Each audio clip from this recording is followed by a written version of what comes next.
and that was supposed to keep me out of all this pain, but I refused because I didn't want to have my back broke when it was just bent, right? And so I suffered in pain from 83 to 89 until I'm laying on my living room floor in a neck brace, and I was really mostly pissed off at God. It's not supposed to be like this, and how am I supposed to take care of my family? And so I told God I would do anything it takes to not hurt anymore. And so I had this vision, and I'm like, yeah, you said you would do anything. Yes, I did. And so I started a 10-day cleanse on myself, and 10 days later, my back was straight and I was done. And had a lot of realizations in it, and through some processes, I developed the food program that goes through the cleanse, and learned a lot about herbalism and iridology and all the different modalities that I use in the program. And now I have been doing this program for 28 years now, with close to 7,000 people worldwide who've come and done the program. And this is my graduate in this room right here. So he heard about it from somebody who had done it as well. So it's a word of mouth program.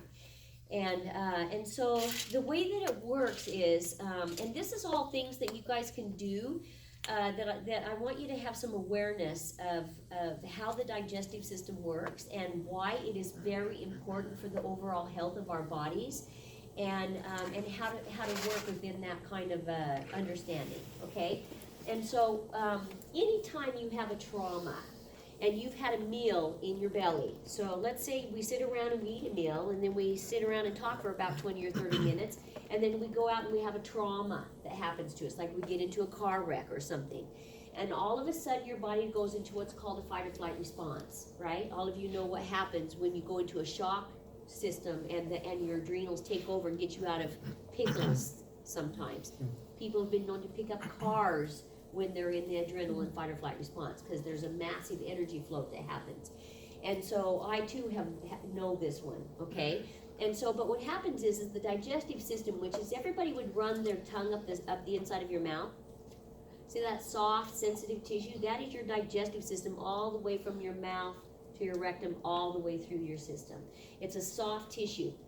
And so what happens is when we're in a trauma and we have this meal floating through our digestive system, the body holds it and sucks it in like this, and holds it and creates these pockets and accumulations.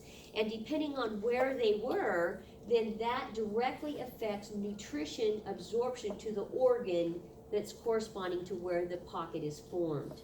Now, the miracle of the colon is that once it gets clear, anybody ever bit their lip or their tongue really bad and turned it into hamburger, and then you notice like in 3 days it's all healed up?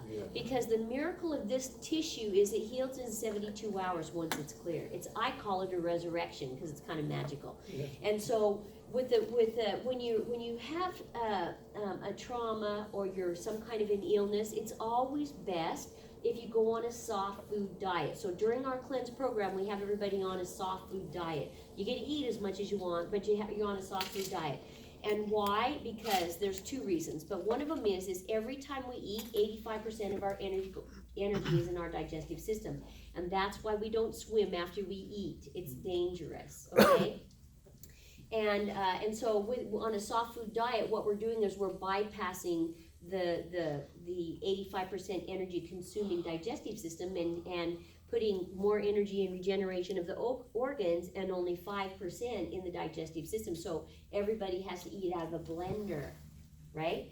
And so, and when you're going through an illness or a trauma, it's really good to soften your food so that you can have more energy and rejuvenation of your bone that might have got broken, or your ligament that might have got stretched when you sprained your ankle or whatever, and give yourself a little bit of time so that you're not running so much energy in the digestive system and more energy in healing the body. Does that make sense? Yeah. Okay, and so anyway, so it's a 10-day program. At this moment, people have to come to Hawaii, oh darn, on the big island of Hawaii, which is where we are, and do the cleanse program. But it's well worth the effort to come and see what happens. And the cleanse that we do, part of it is a colon hydrotherapy process, not colonics. So the difference between one is it's forced pressure into the colon. You don't get to release it at your own pace. You have to release it somebody else's. And most of our issues in our life are from other people's will imposed upon us and not our own. So it's really nice when the body can really set its own pace. And so the system that we have is an open system, and the water flows in and out, and you get to release at your own pace, and nobody even has to be in the room with you. So it's a very private process. And each day I do these little classes where I teach you where you are in the body, and I follow the iris as we do this too. Like on the first day of the cleanse, we're in the area that feeds and nourishes your left foot, left knee, left hip, left groin area, and up into the left kidney. And so the lesson of the day, of the first day, is we look at our kidneys. So if everybody would do this, because this is going to be a really interesting thing, and it will help everybody too if you know these things about our organs. So your kidneys are little fist-sized organs, so they're about this size. And how many of you have judgments and criticisms, say, of the president? So, wow. Well, that's a miracle in this room. Okay, well, good. Okay, how about, let's say, of Hillary Clinton? Okay, see, there we go. Hillary? So let's say you take your left fist and you're going to smack her in the head. Smash, smash, smash, right? Or say your neighbor that you might be angry at or judgmental, or your ex-partner, or your, ex-son-in-law or whatever. And then you would put this kidney with your judgments and criticisms right here in the middle of your back, because this is where the kidney resides. And if you're hard or judgmental and critical at yourself, you're going to smash your head, smash, smash, smash. And then what you're going to do is you're going to put this fist in the middle of your back, and that's where this kidney resides. And so when we judge or criticize ourselves or others, we're hurting our own kidneys. And our kidneys are known as the mother of all organs, or the reins of humans. And if you've ever ridden a horse and you have a rein, and you rein a little this way or a little that way, the goal is to stay on the beauty road of loving.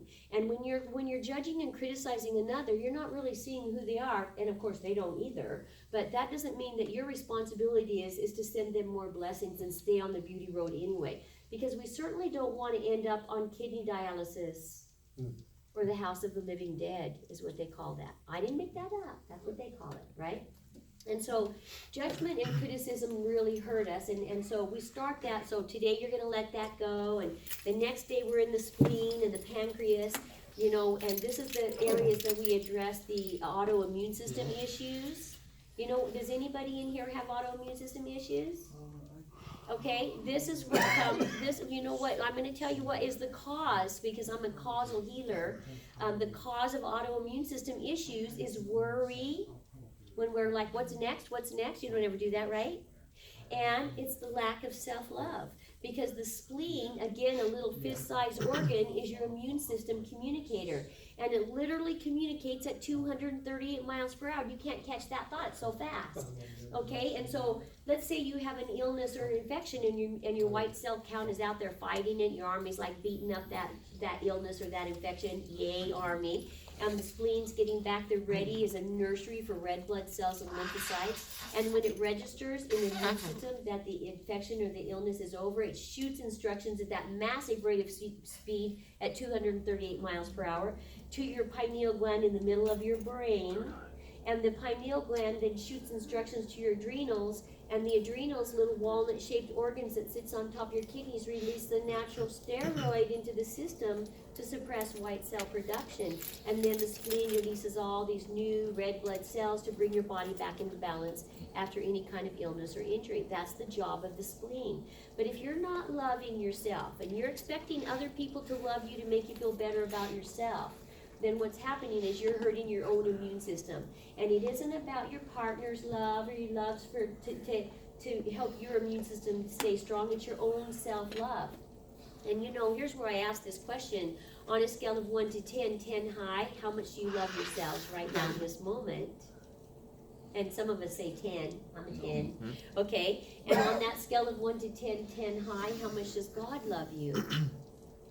10. And so this is where you want to fake it till you make it, or you do it anyway and you love yourself at 10 because you want your immune system to be really strong. And it's very important that we don't get exposed to these flus or these whatever that might be out in the environment, and we're depleted because we have not been loving ourselves enough. Okay? And next to the spleen sits this beautiful little organ called the pancreas. And the pancreas is a 7-inch sea cucumber looking organ in the shape of a smile. Okay, and the ancients called this one the smile in the body.